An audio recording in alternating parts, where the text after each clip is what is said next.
Kristen, you need to stop buying him shit. It doesn't matter. It's the...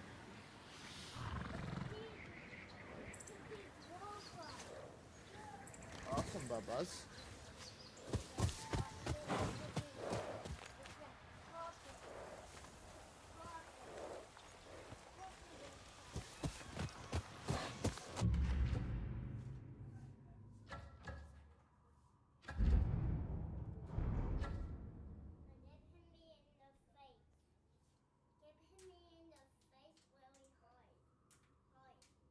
It hit you in the face really hard.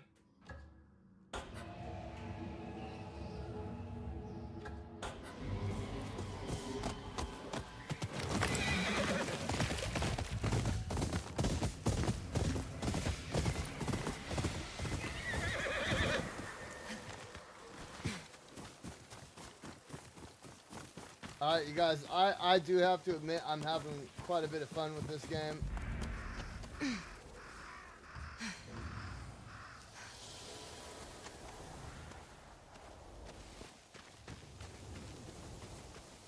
And I want to hurry up and blow through it because I want to work on a couple of different platinums. I want to get the Expedition 33 platinum done.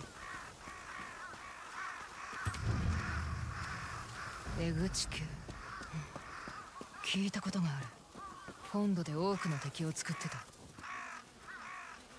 カラスの餌だ。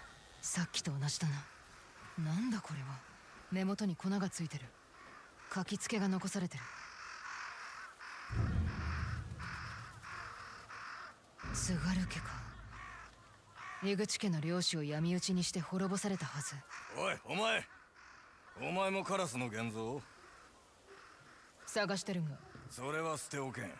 奴の首はわしのものだ。悪いが譲らねえ。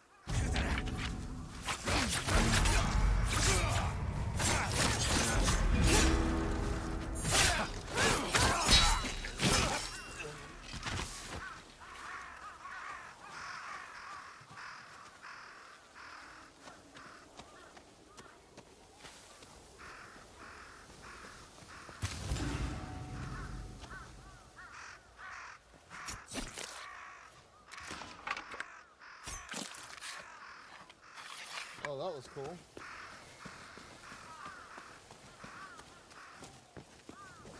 Cena, what's up?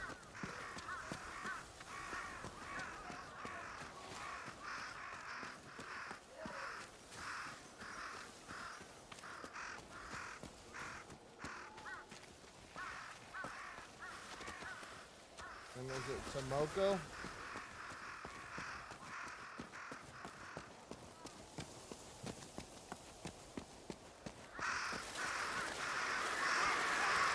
Oh, 江口家のものではないな。狙いは拙者の首か。そうだ。江口家は拙者の兄弟を殺し、ムクロを打ち捨てた。そしてカラスの餌にしおったのだ。拙者も同じことをしたまで。江口家の話は本土で聞いたことがある。領主が闇討ちにあったともっぱらの噂だった。てめえら津軽家の仕業だろう。あやつも一族老頭も死んで当然。なぜだ。殿様の下知だとしてももう死んでるだろう。賞金稼ぎごときにはわかる。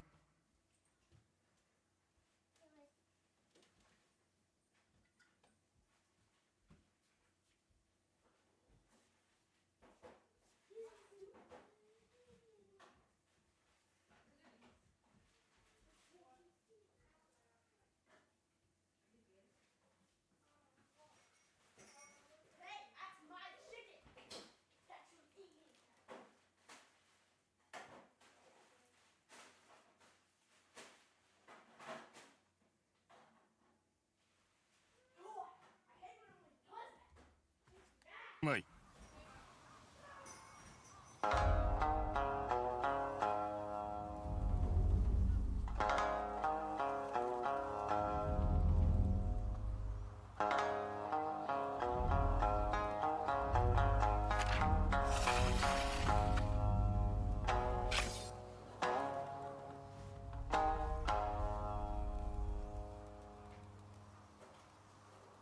津軽家のため死ね。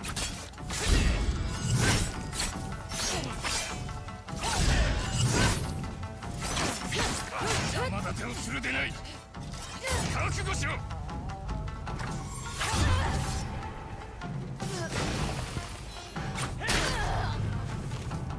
カラスどもに食われるがよい。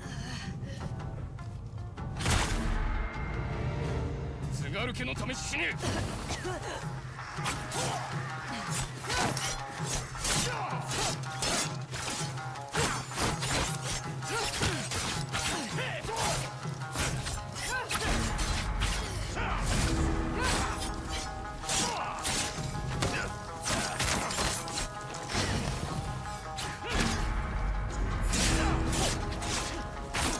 邪魔立てをするでない。覚悟しろ。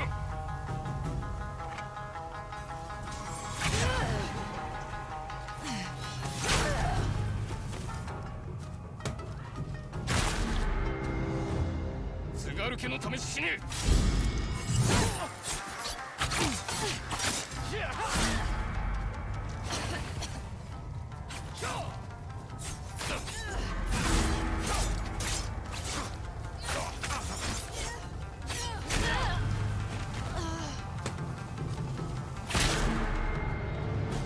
津軽家のため死ね。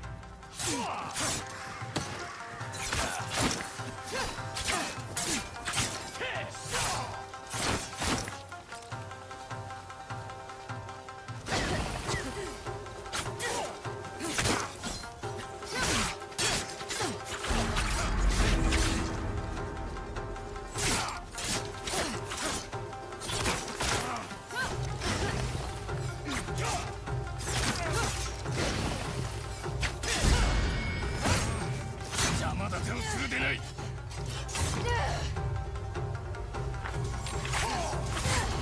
Dude!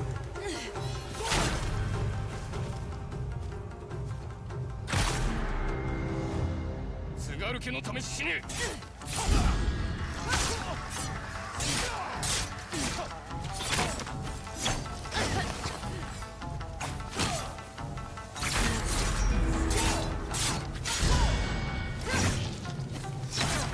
邪魔立てをするでない。覚悟しろ。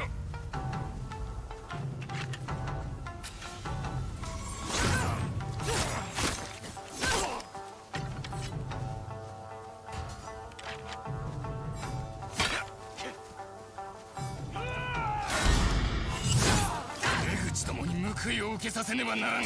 戦は終わった。江口家も津軽家も負けた。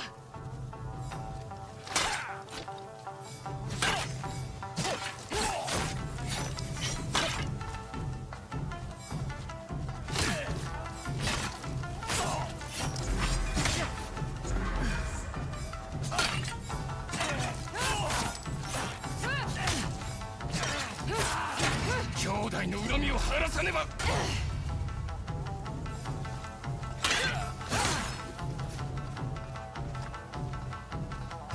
覚悟しろ。Oh my fucking god, dude.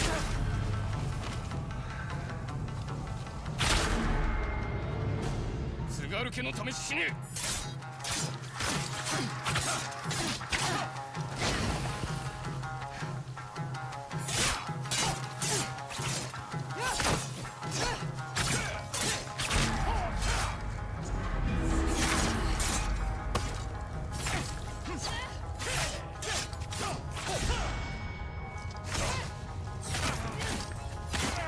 邪魔立てをするでない。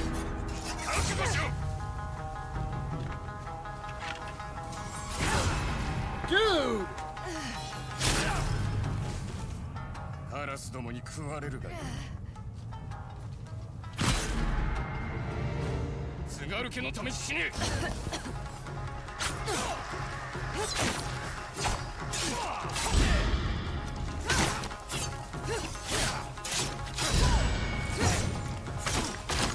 邪魔立てをするでない。覚悟しろ。Oh my fucking god, man.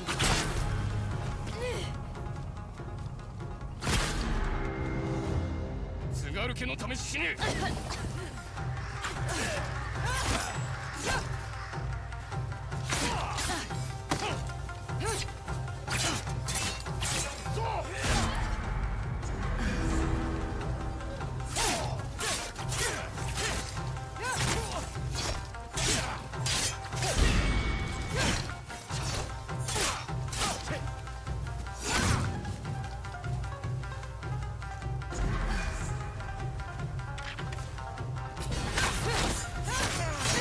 立てをするでない。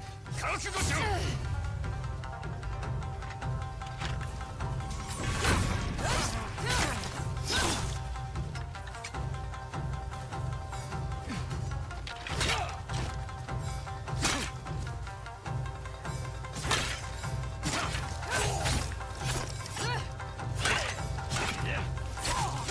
江口どもに報いを受けさせねばならん。戦は終わった。江口家も津軽家も負けた。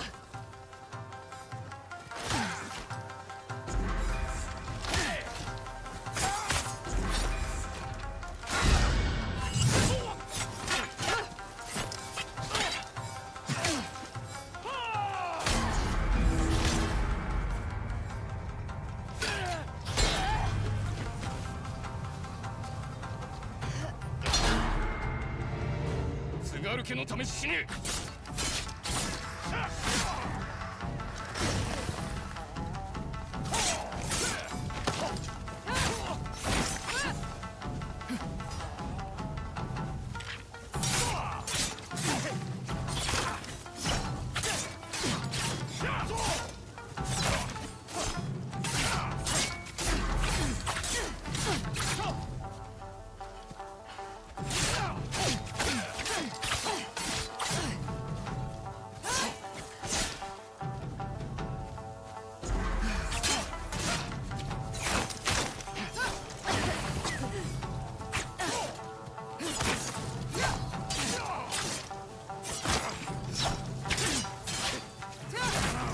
邪魔立てをするでない。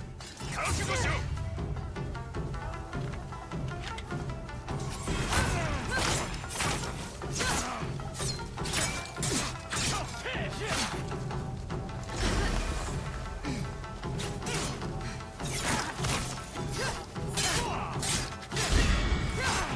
江口どもに報いを受けさせねばならん。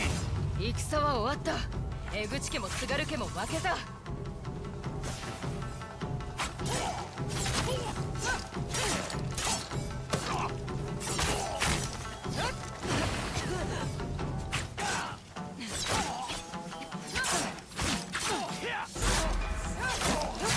兄弟の恨みを晴らさねば。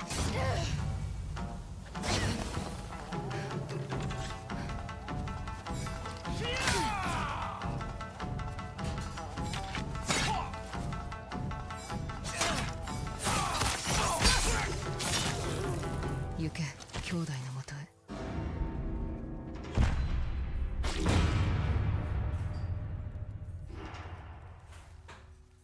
おい、お前。 Bastard. お前もカラスの現像？もう死んでる。あの首はわしのもの。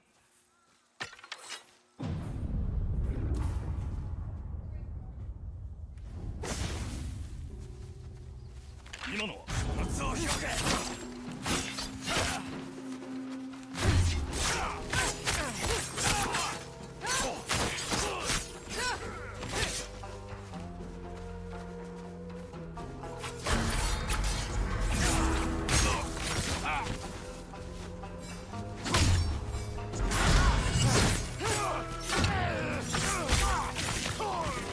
殺したらしいじゃねえか。ありえねえ話だ。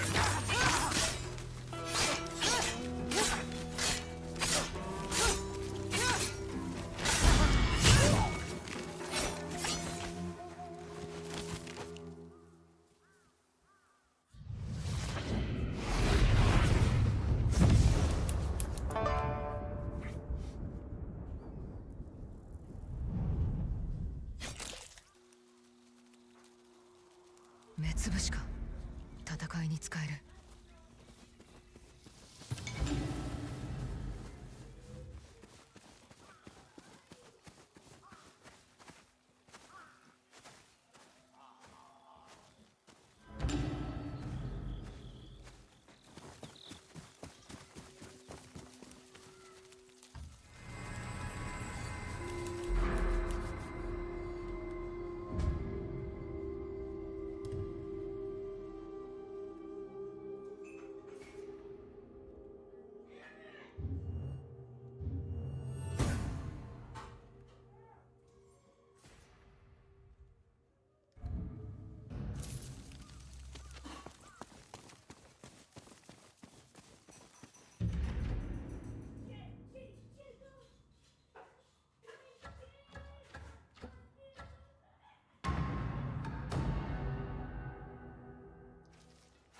ユミと矢筒手入れしたんやったら任しとき。気になるもんあるかな？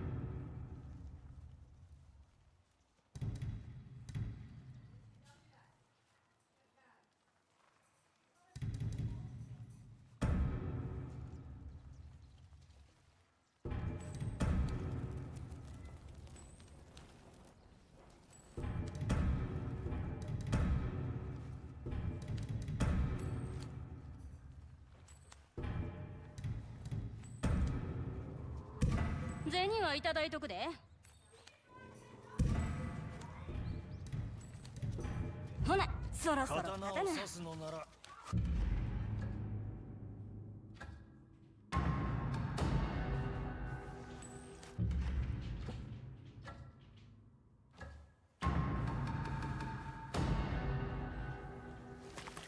カラスの現像は死んだ。あいつの敵討ちもこれでしまいだ。人の恨みに深入りしちゃいけねえや。賞金でさ。姉さんにうってつけの話がありやして。一癖ある首はお好きですかい？稼げる話なのか？そらもう。しかも賞金首の装束もついてきますぜ。別の褒美ってことで。どんな相手だ？聞くも恐ろしい極悪人でさ。噂の通りなら女も子供も容赦なく切ってる。そいつは学狂いの相馬って呼ばれてやす。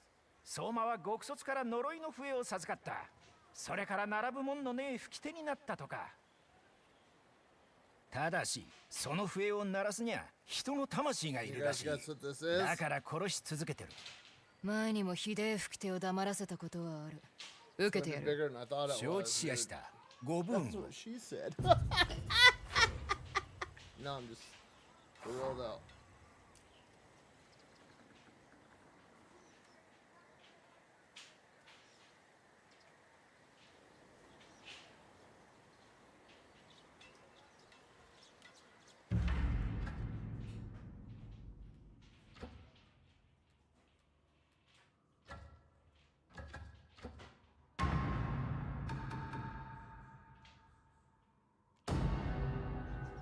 手間ばかけて書いたもんたい丁寧に扱ってくれんですか。根地図ば書くとに命は落とすとこやった。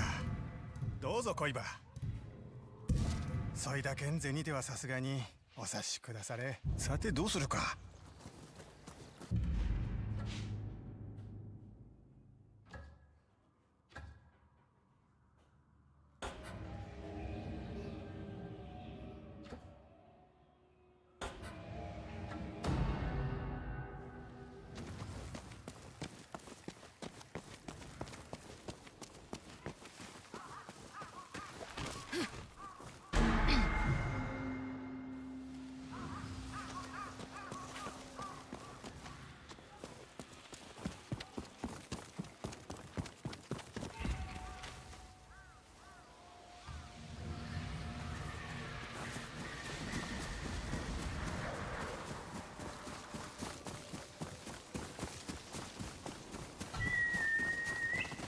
こっちだ。さ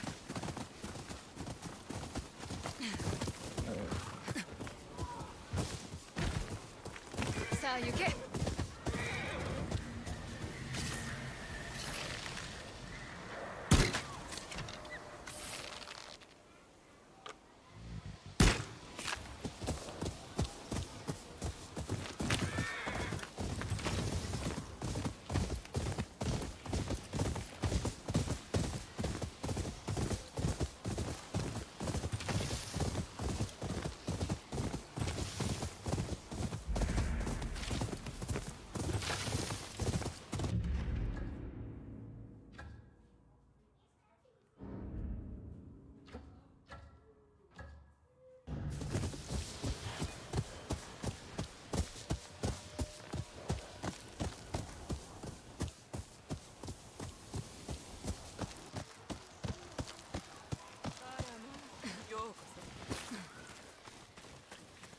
まるで死神のよう。やぶから棒になんだ。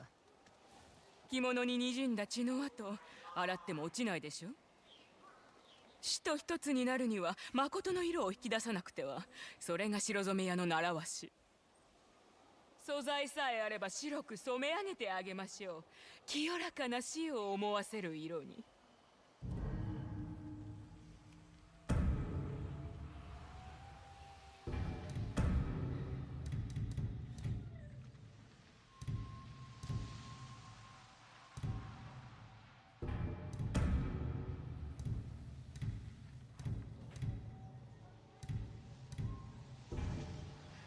では白を欲するその時まで。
What, Bubba?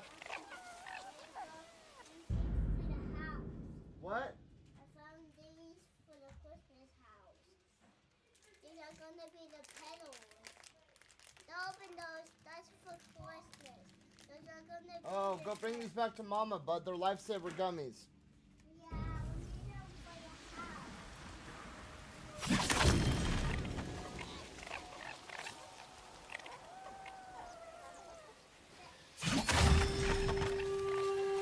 Sniper, what's up, big dog?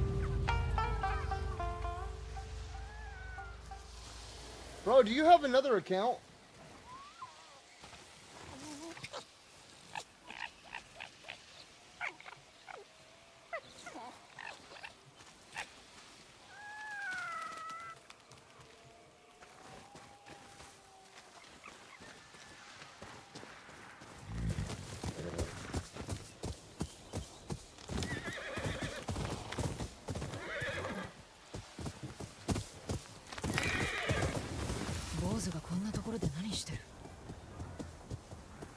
Connor. この辺りに坊主とは珍しいな。一人旅は危ねえぞ。 As soon as I finish this, I'm gonna get the platinum for it, and then I'm gonna go right into, I'm gonna platinum Lords of the Fallen, and then I'm gonna platinum Expedition 33. Everything else is gonna take a back seat. I want Expedition 33 to be my 60th platinum. お母がよく言っていた。神ってのは寄り添う者に恵みを授けると。Oh, 自然は本土の欲に染まってはおりません。今はまだ。どうかお Oh, 気を I'm つけて。 fucking sore right now, dude. Me and my sons went and chopped a bunch of firewood and shit today, dude. And like it's all sore, like right in here. My back is sore too. Ugh.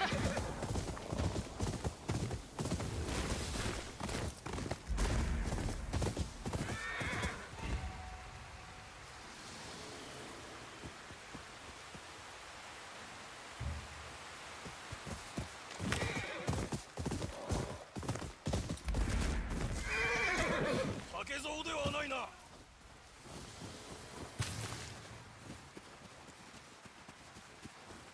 誰か待ってるのか？天下無双の竹蔵はこのような木を巡ると聞く。二頭の奥義を得得できるかと思ったのだが、そのためにはまず示さねばならんようだ。剣の腕を。脅してるつもりか？刀を抜けい。この剣にどれほど耐えられるかな。 Alright, you sack of shit. Let's do this. Oh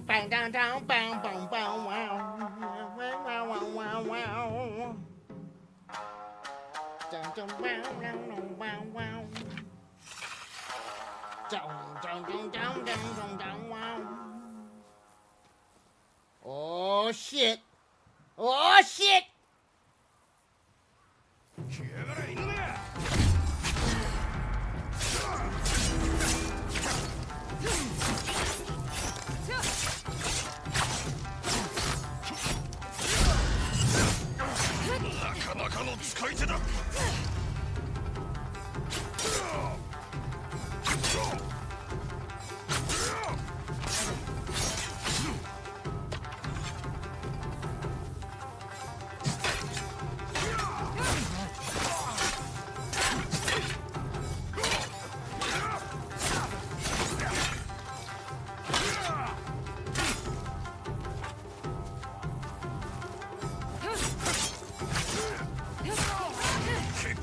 立つな。そうだ。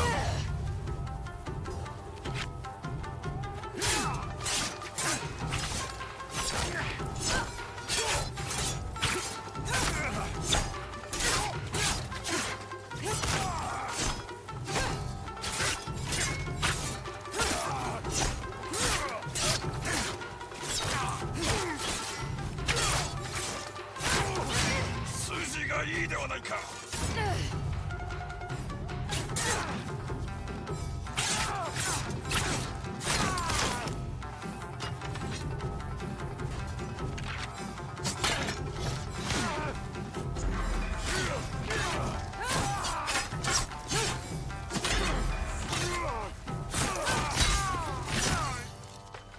死に急ぎやがって。 Who's the bitch now?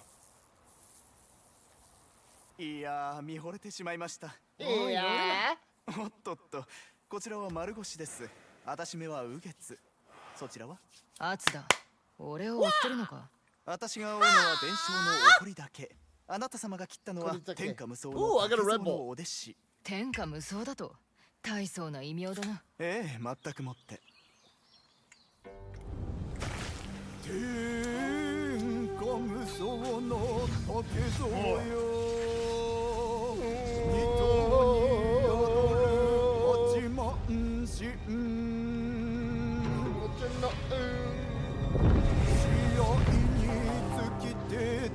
弱に敵人の中き枝に刺す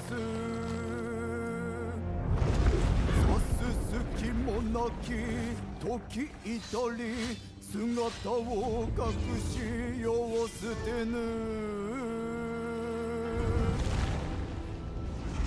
双剣一撃その極意いずくにあるよ無双の剣。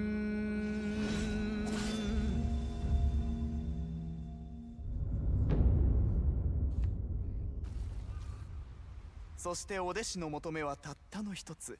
竹蔵の早業の奥義を得るにふさわしいと示すことのみ。ただの噂だろ。お弟子を切り続ければおのずとわかるはず。竹蔵の木をお探しなさい。そしてお弟子と勝負してあなた様の手並みを示すのです。随分と大仕事になりそうだ。おあつさん、切られるときはぜひ派手に伝承が引き立ちますゆえ。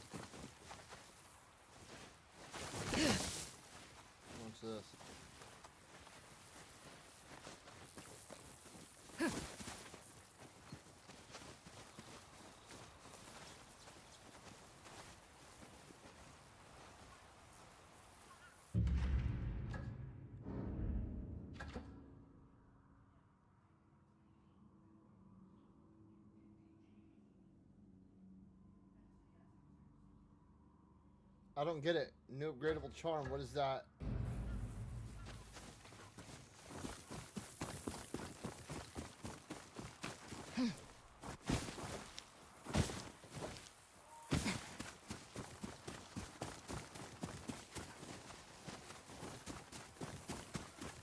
Do I gotta like do some mission or something that pertains to this place or what?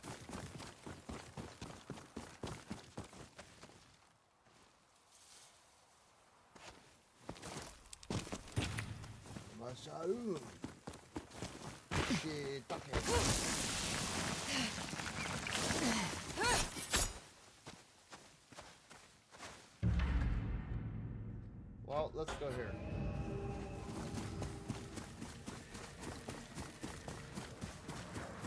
Oh yeah, I'm gonna go kick these dudes' asses. Come here.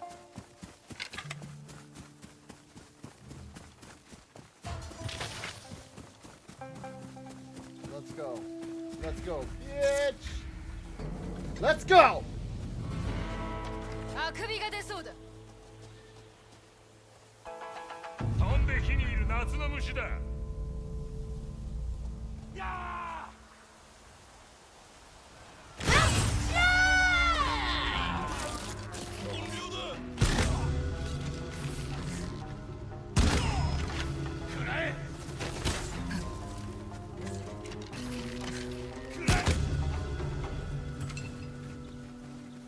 助けてくれ。答えてもらうぞ。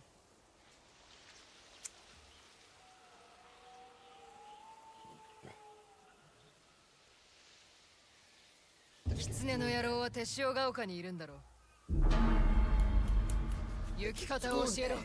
あそこへ行けば消えちまうぞ。他の連中のように。行き方はナヨロガ沢にあるヌプル川をたどって北の果てまで向かえ。うせな。 Bro, one of these days I'm gonna learn Japanese.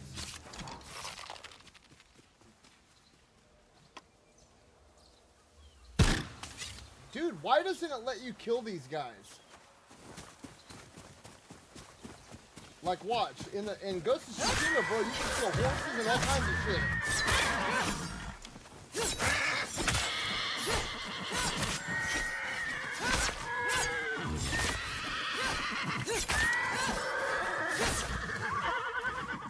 That was another thing too. In Ghost of Tsushima, animals had supplies and shit on them.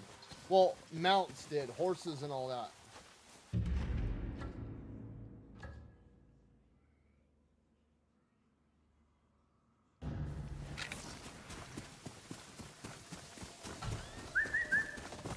Go!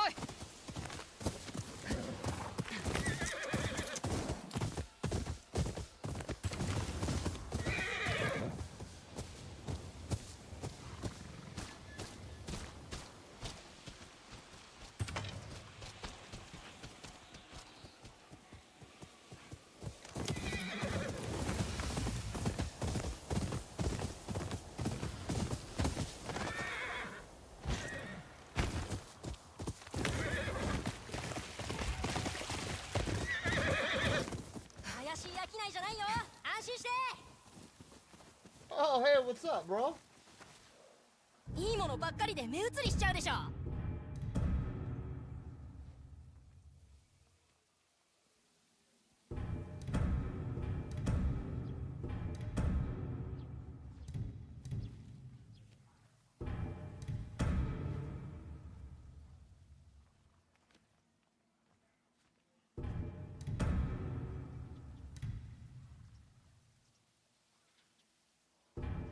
これから忙しくなるぞ。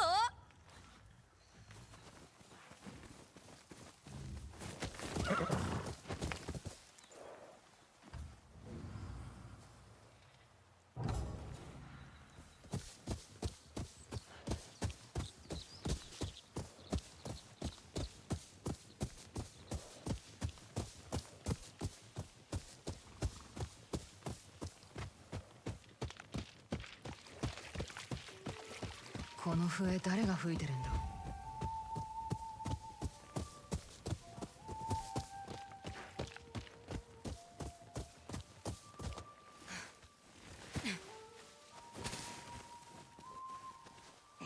門を開けるのに何手間取ってやがる。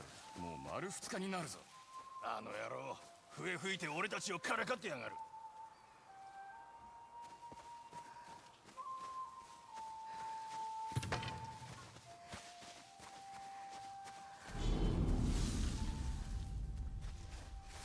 来やがれ、勝ち去れ。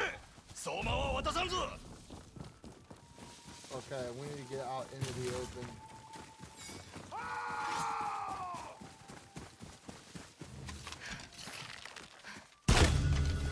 Hey!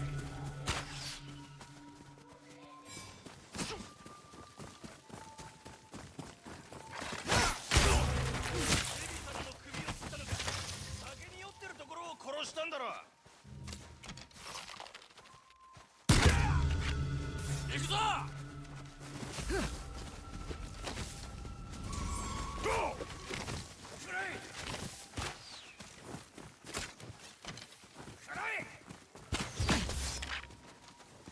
Oh, you're a fucking dead man.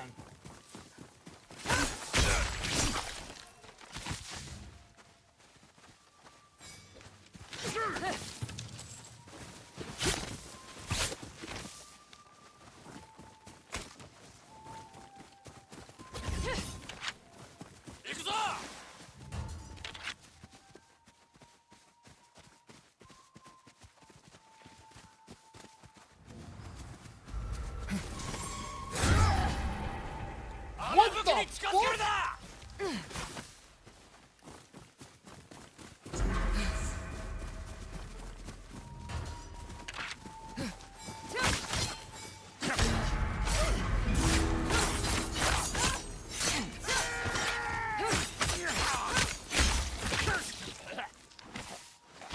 Let's go.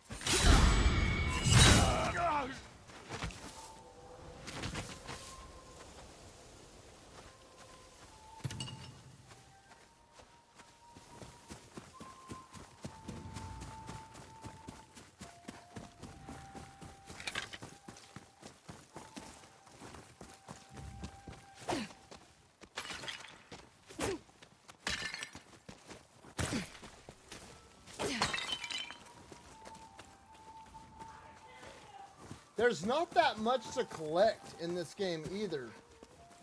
And in the first game, there wasn't like a lot of shit to collect either. But you think that with the second game, you would get like more utility. And I feel like there's even less utility in this game. 開かない。他の道も見当たらないな。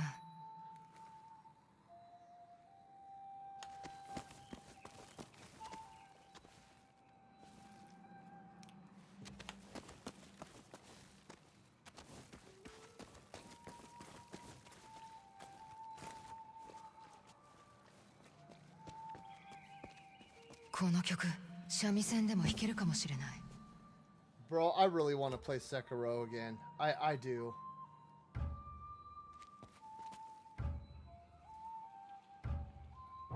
この曲、三味線でも弾けるかもしれない。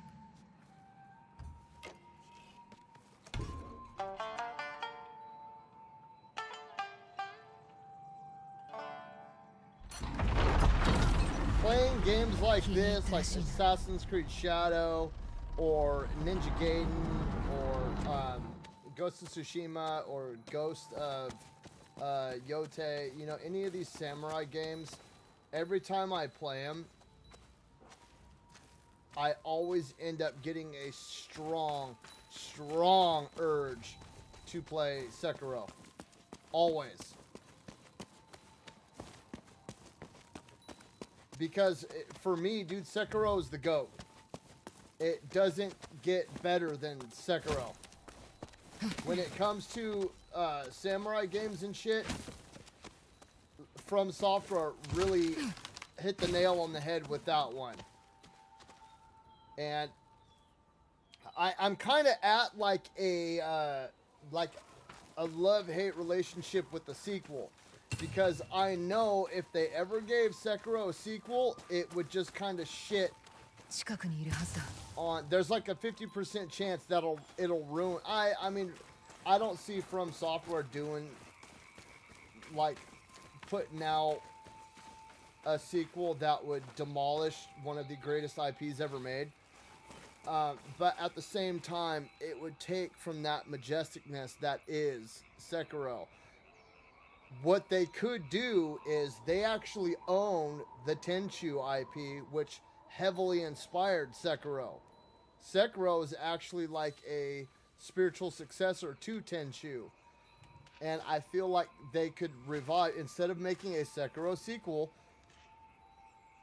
I mean, it wouldn't be as like magical as Sekiro is, because Tenchu it did have some like weird, crazy stuff in it. Like there were like demons and shit that you had to fight. But Sekiro is like a little more mystical when it comes to combat and environments and all that stuff. But, dude, I would love to get like a modernized mission and play as Ricky Maru or I can't remember the chick's name. Anita, I think was her name.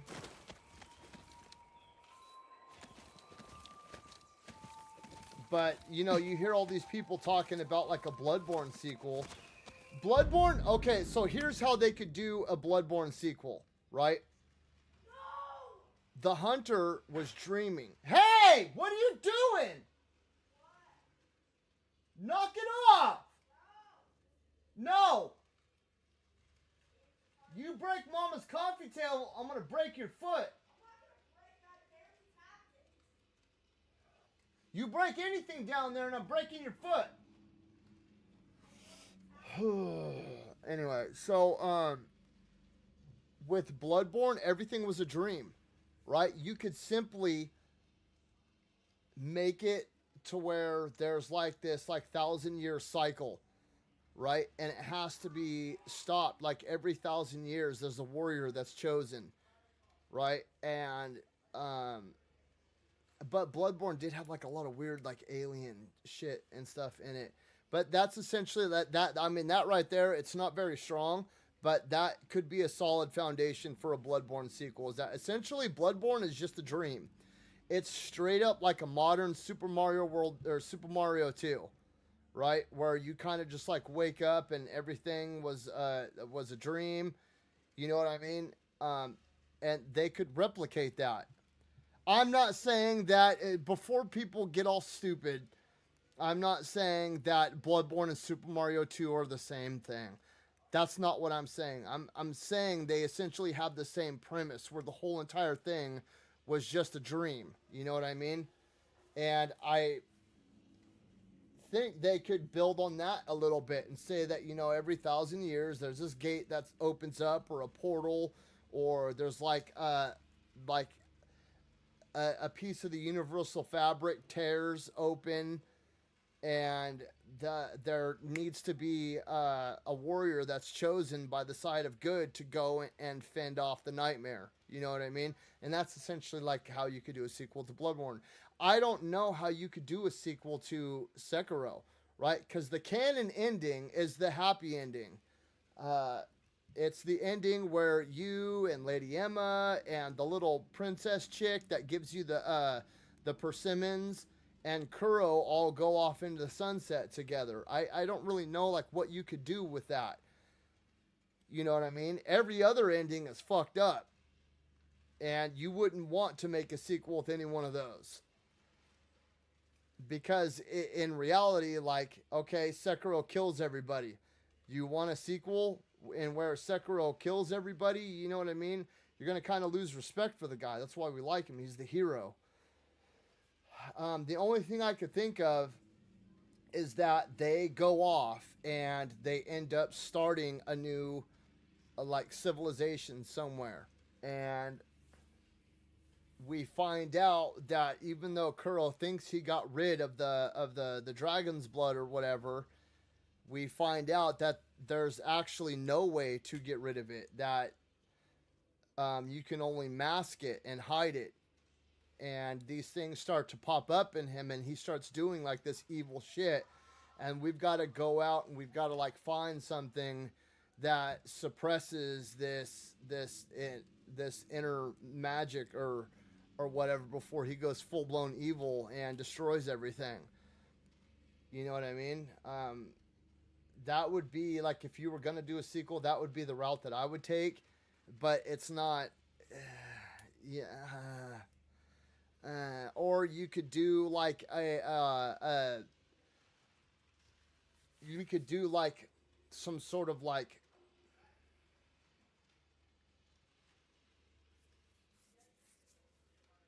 God of War thing where you take Lord Kuro under your belt or under your wing, and you're kind of like showing him the ropes, and you show him how to combat stuff like Atreus.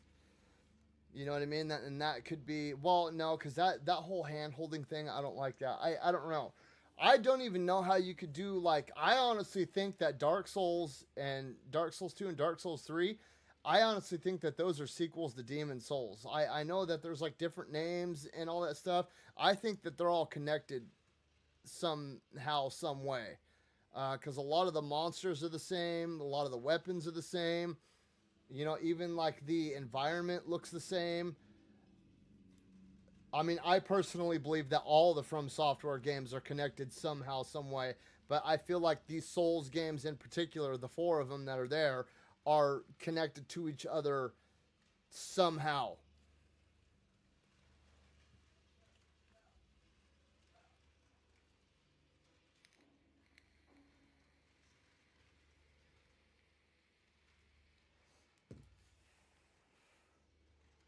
I'm trying to think of like where From Software could go next. I know that Hidetaka has said that he doesn't want to get stuck with the Soulsborne formula. He wants to be able to expand outward and do other things. And that's kind of what Armored Core was. Armored Core,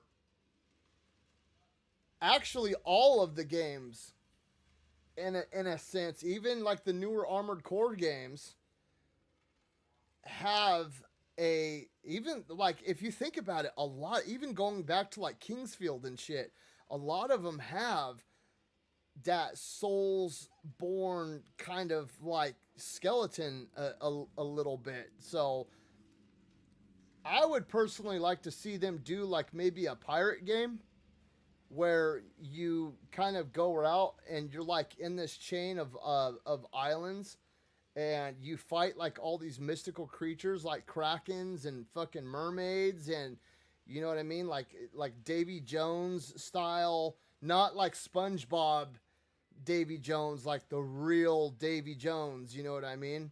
And you could actually, like, they could even do it in like typical Soulsborne fashion where they're trying to get down to like Davy Jones' locker. And you know, dude, any Soulsborne fan always knows, bro, there's that one mission where you take a fucking casket ride to some wild ass place, dude, and they could even incorporate that. Like, you go into some atoll and there's like this little cave on one of the smaller islands, and there's just like a casket sitting there, and you get in and it takes you down to like Davy Jones' locker and shit. You know what I mean? Like, I think it could be done.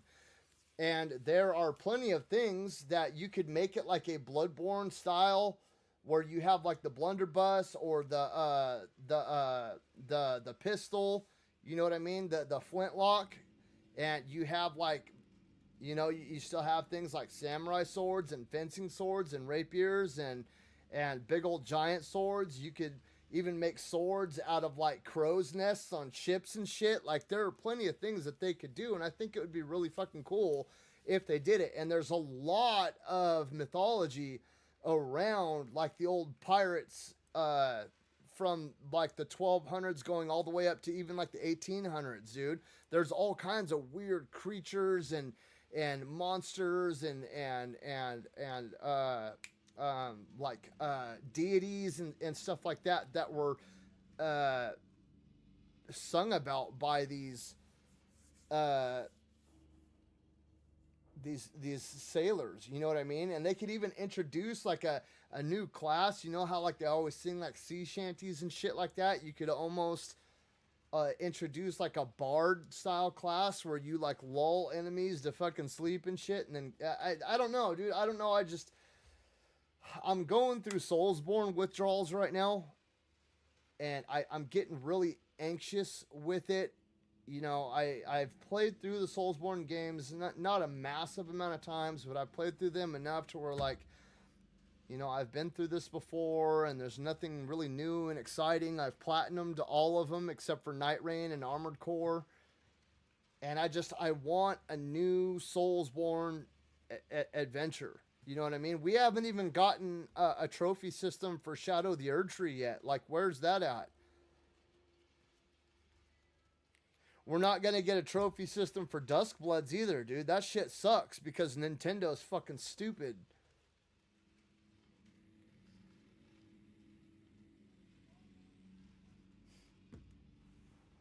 You hear me, Nintendo? Give us an achievement system. You could even call it like the star system or some stupid shit. Give us something, bro. Give us... I found out, like, I realized this the other day. I was playing my Switch at work, right? I was testing out the Batman games on my Switch at work. And I was like, dude, this really sucks ass. Because at the very least, Steam, Microsoft, and PlayStation all have one thing in common. When you complete a game, even when you complete it, you can still get in there and try to get the 100% completion or all of the achievements or get the platinum trophy. You know what I mean? Like that's something that can always push you further into the game, and Nintendo doesn't have that. And for people like me that like trophy hunting, it honestly, I'm not gonna lie, it discourages me from playing the games a little bit.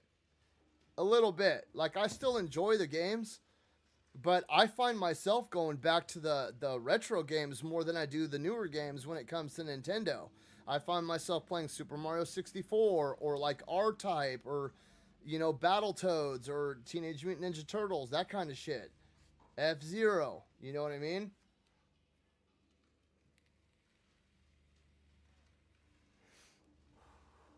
And in case you guys didn't know, the PS2 actually had a trophy system. In case you guys didn't know, at the very beginning, when you first turn on your PlayStation 2, right? And it's like a bird's eye view. Well, when you first get it, it's brand new. And it's like a bird's eye view, and then it kind of shifts up like that. And then as you play more games, you'll start to notice that opening screen, you'll start seeing columns, right? And those columns will grow over time. Well, in actuality, those columns represent every game that you've played, and each column gets bigger the closer you are to completion and the amount of things that you've completed in it. It's not like a definitionally trophy system or like a definite trophy system, but it's still a representation of achievements and completion based off how tall the columns are and how many columns you have. And I thought that was pretty cool when I found that out. I don't know. I've been talking a lot. I know.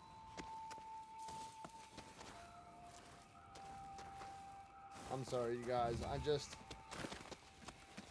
I want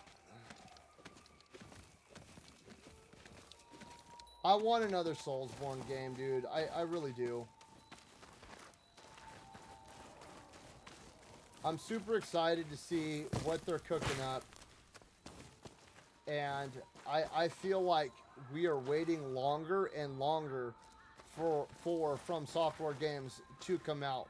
Well, not even just that, Hidetaka Miyazaki titles to come out. Because if you think about it, like, boom, we got Demon Souls in 2009, right?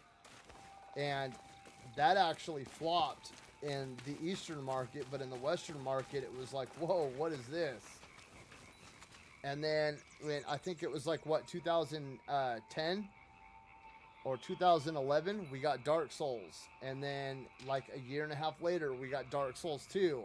And then, like, a year and a half later, we got Dark Souls Remastered and Dark Souls 2 Scholar of the First Sin. And then we got Dark Souls 3 like a year after that.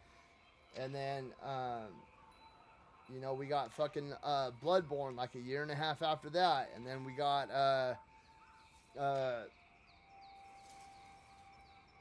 Sekiro like a year and a half after that. And then it was like Sekiro came out in like, what, 2019? And then 3 years later, we get Elden Ring, right? And then a year later, we get Armored Core 6. And then a year later, we get a DLC for Elden Ring.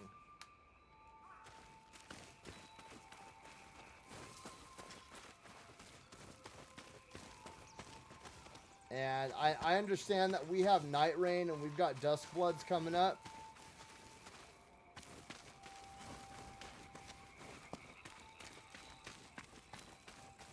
But it's not the same, dude. It is not the same.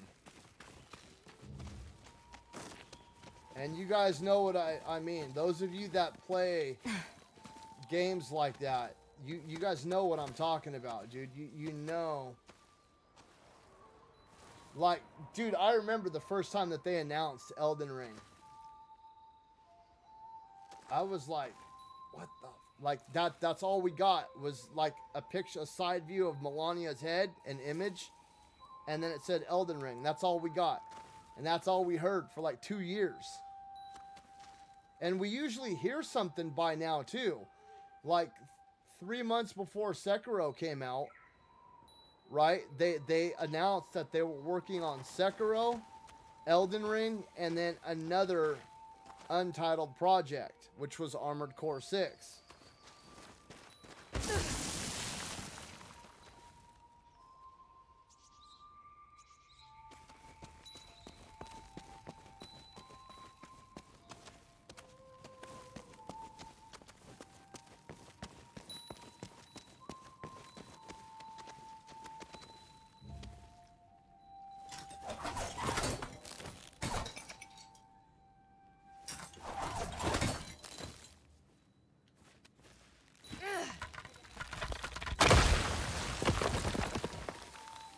Wait, where's your mom?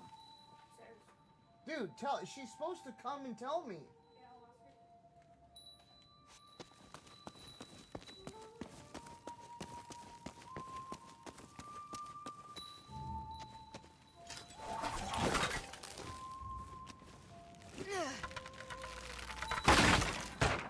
What?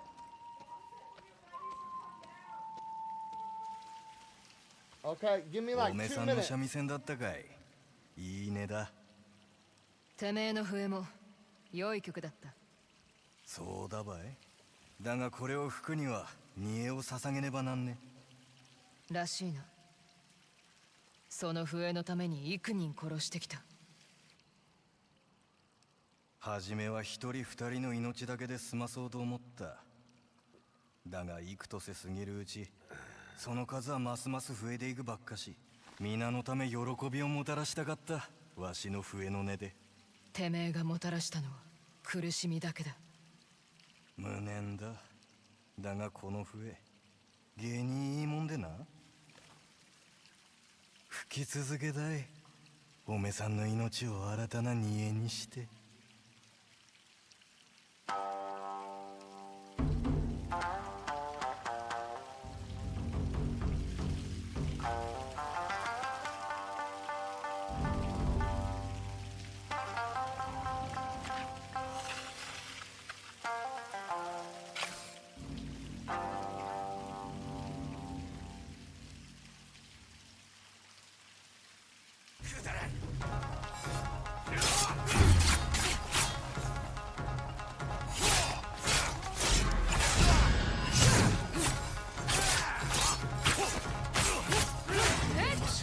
一流の腕だべ。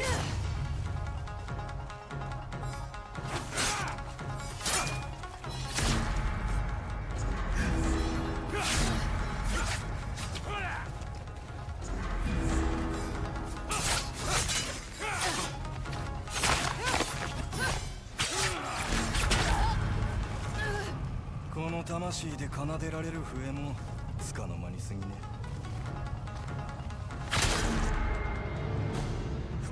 評価。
三味線も一流の腕だべ。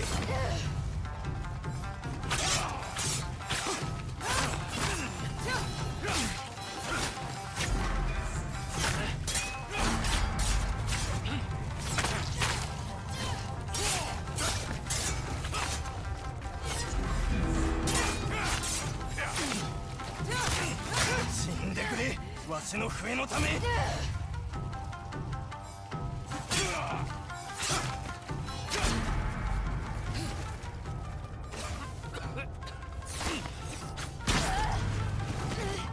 この魂で奏でられる笛もつかの間に過ぎね。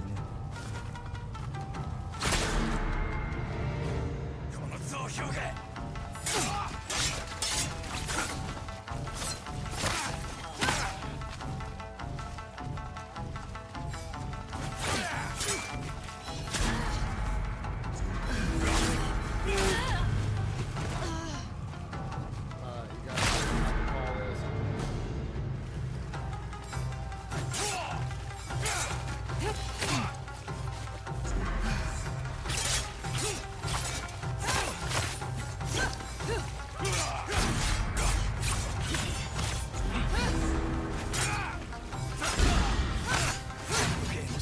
も一流の腕だべ。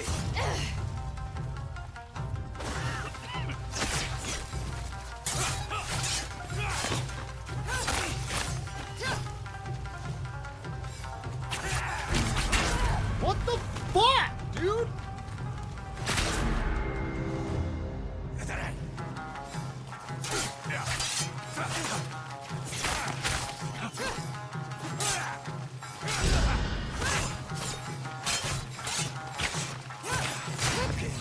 もう一流の腕だべ。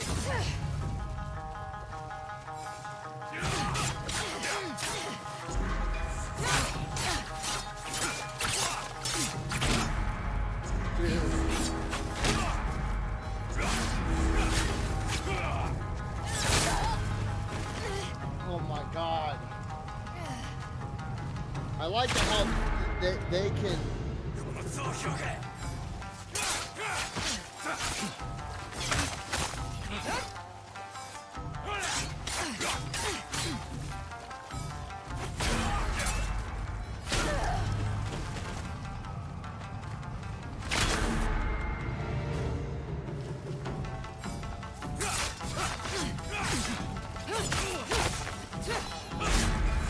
Dude, fucking hate the combat thing.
Man. It's like Red.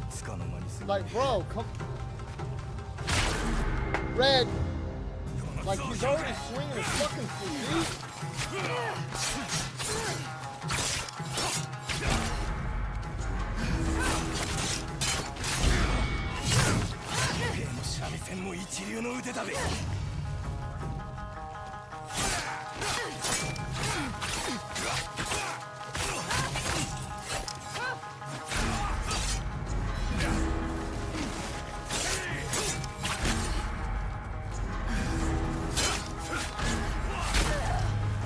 Oh my god. この魂で奏でられる笛もつかの間に過ぎね。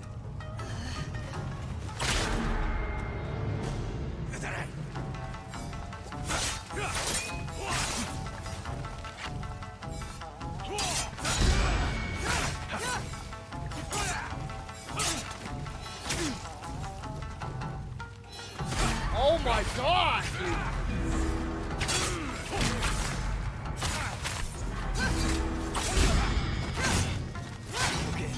線も一流の腕だべ。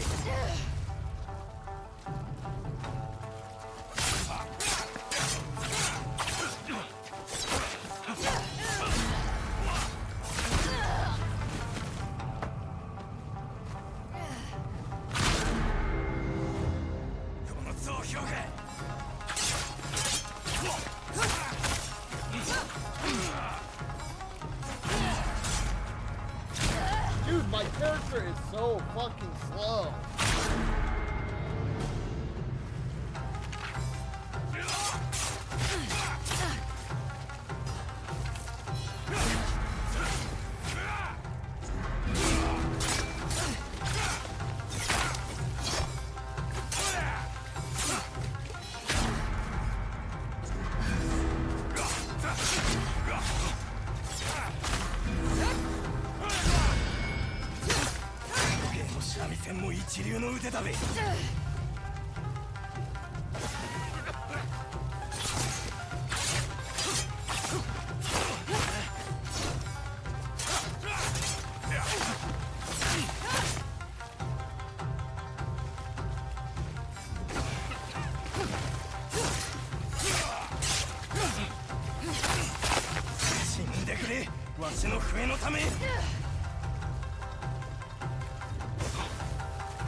Oh my god, dude.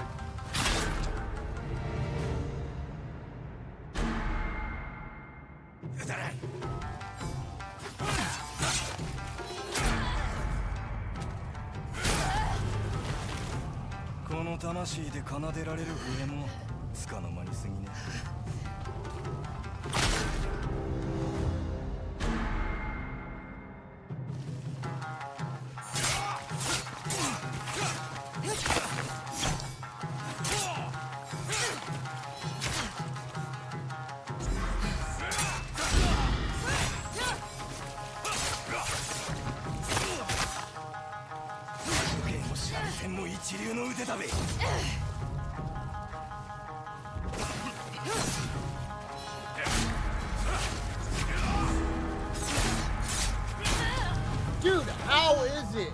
Why the fuck do I even have that shit?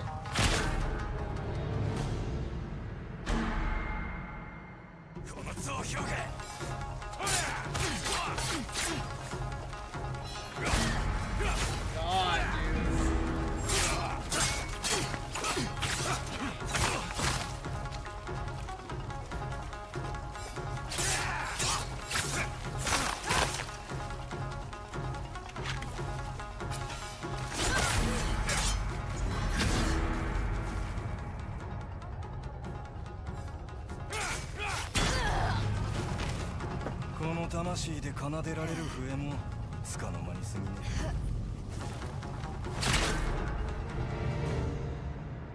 Okay, this is the last time.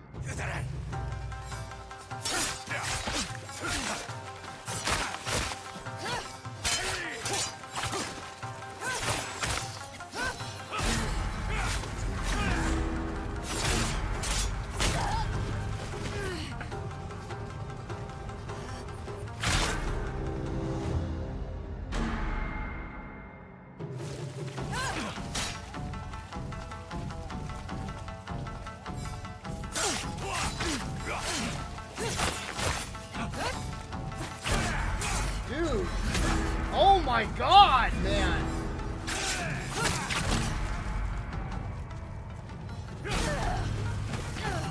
Oh, this is fucking horse. It's like red. That, bro, how the fuck are you gonna do that?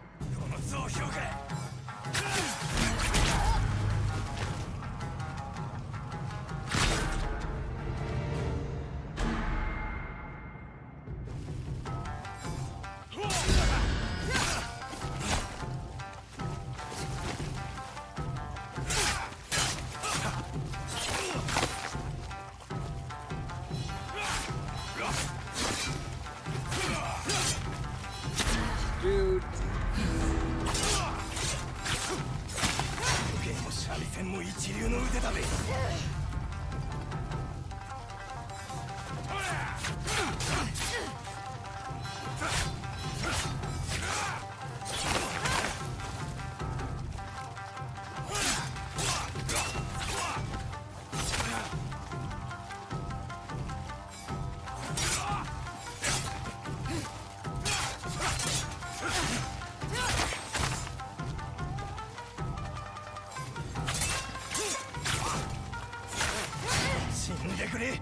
私の笛のため。Dude.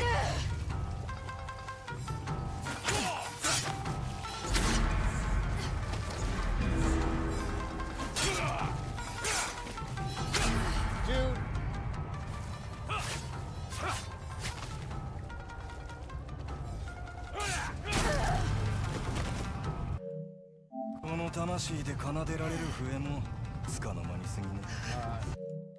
You guys, I'm out of here for the night. I'm gonna go watch a Christmas movie with my kids. I'll be back tomorrow. We're gonna hurry up and knock this out because I want to finish the platinum for Expedition 33 and the platinum for Lords of the Fallen, because we also have Thief and the Thief VR to finish as well. So with that being said, you guys have a great night, and I'll catch you guys tomorrow. Fuck that guy.